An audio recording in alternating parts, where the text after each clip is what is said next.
Duncan drops a clanger. It was a busy time on the narrow gauge railway. It was the day of the country fair. The little engines puff through the forests and valleys, getting ready for the big day. Rusty was taking trucks full of flowers. Peter Sam was taking pumpkins. And Duncan had a very special job to do. He had to collect the big bell from the clock tower to be polished. On the way, Duncan puffed along an old and bumpy track. It was his favourite part of the railway. Each day, Duncan would rattle along the tracks. He enjoyed the sound his wheels made.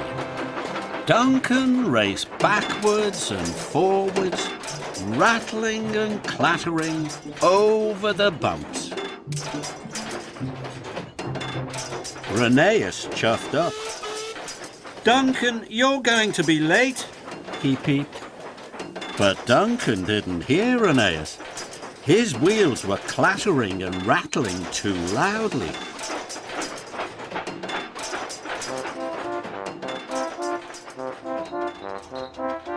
When Duncan finally arrived at the transfer yards, he was very late, and the foreman was cross.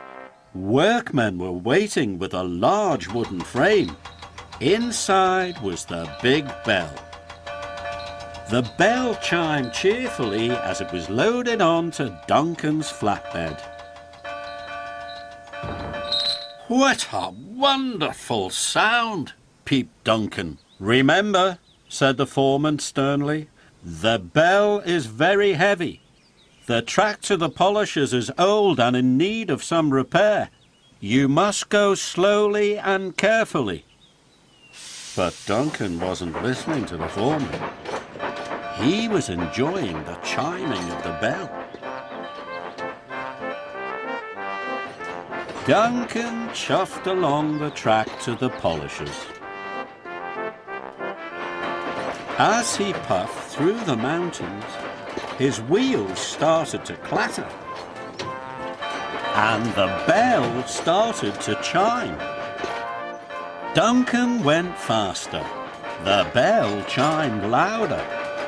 With every bump and bend, it rattled and rang, it tinkled and clanged. Duncan liked the sound of this even more than the sound of his wheels. He was having a wonderful time. "Whee!" he wheeshed, and the bell rang louder and louder. "Slow down," called Rusty. But Duncan didn't hear. "Hooray!" Duncan hooted. "Take care," chuffed Skarloey. "Whoosh!" whooped Duncan. "The bell will come loose," puffed Micey Mac. But still Duncan didn't listen. He rattled on. The track was getting bumpier, and the bell chimed louder. Sir Handel was taking on water. He saw Duncan racing towards him. "Hooray!" whistled Duncan. "Slow down," hooted Sir Handel. "The track ahead is very wobbly." "Listen to my bell, Sir Handel," whooshed Duncan. "Isn't it wonderful?" Then there was trouble. Duncan's wheels rattled over the wobbly track. He applied his brakes, but it was too late. The flatbed bumped into the air. The bell tumbled off the flatbed and rolled down the hill. Clang, clang, boing went the bell as it fell and fell. "Oh no," cried Duncan. "I've lost the bell. Now it won't be polished for the country fair," he puffed sadly. "It's all my fault." Everywhere was still and quiet. Then Duncan heard a noise. "That sounds like a bell," he wished quietly, and he listened very hard. "It is a bell," he tooted. "It's my bell." "Maybe if I listen and follow the sound," Duncan puffed, "I will find the bell." Duncan followed the sound. "It's getting louder," he puffed excitedly. At last, Duncan could see the bell. It was caught in a tree. The wind blew gently and the bell chimed sweetly.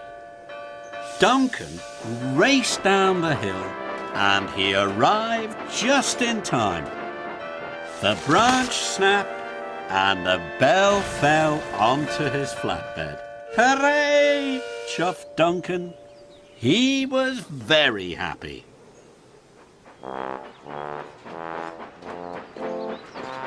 Duncan puffed to the polishers. This time he puffed slowly and carefully, just as he had been told. Soon the bell was polished and Duncan chuffed slowly and carefully all the way back to the transfer yard. Duncan delivered the shiny bell just in time. And when the clock chimed for the opening of the country fair, Duncan thought it was the best sound he had ever heard.